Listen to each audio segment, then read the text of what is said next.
6. O Holy Mother, never was there a place unknown unto thee.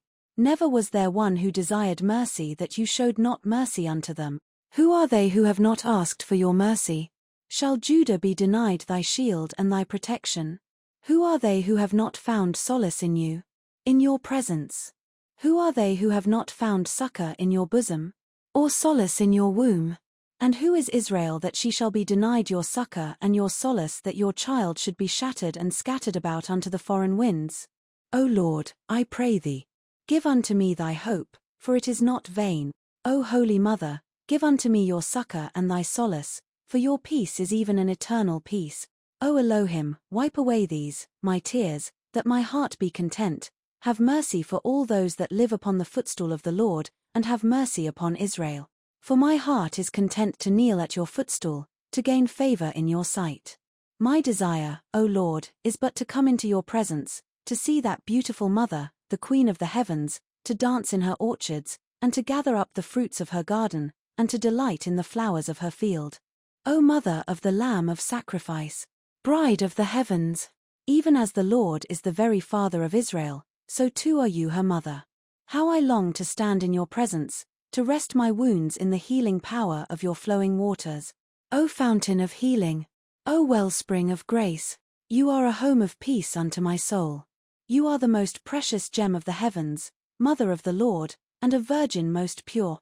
O divine Mother, how you weep for your daughter, Zion, how you lament for her, but not in vain, for she shall return unto the Lord weeping in her sorrows, humbled in her defeats. Yet the Lord shall be glorious, yea, the Lord shall ever be undefeated. O Lord, I invoke you in my mourning, for I know this, in your name have I been spared. You, Zion, shall scorn me, and leave me forgotten, but the Lord shall remember. The enemies of the Lord shall falter into eternal anguish, yet the Lord shall even make a way for these, and in this shall Israel be forever remembered. For it is by the seed of Abraham, and Isaac, and Jacob, and by the seed of Judah, and Peretz, and Chetzron, and by the seed of Ram, and Amminadab, and Nahshon, and by the seed of Shammon, and Boaz, and Obed, and by the seed of Jesse, and David, and Solomon that salvation shall come. For it was even by the seed of Solomon that Israel was again divided, but through the seed of David shall Israel be made whole again. So speaks the Lord, so mote it be, Amen and Amen. And in that day shall Israel feel pains even as a woman in labor, for a son will come to save Israel from death. Israel shall labor to bear her a son, and she shall give birth to a man-child, and her pains shall bring joy eternal.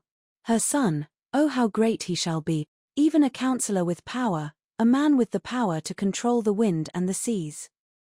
But Israel carries the seed of death in her womb and shall suffer from the pit in her horror. And the foundations of the walls of the temple will shake even as a mighty boat being whipped about upon the face of the waters. Clouds shall grow dark, like those in the storms of the seas, and those that live upon the islands shall flee in terror, but shall even as in the great flood, they shall not escape the roar of the waters or the desolation of the lands.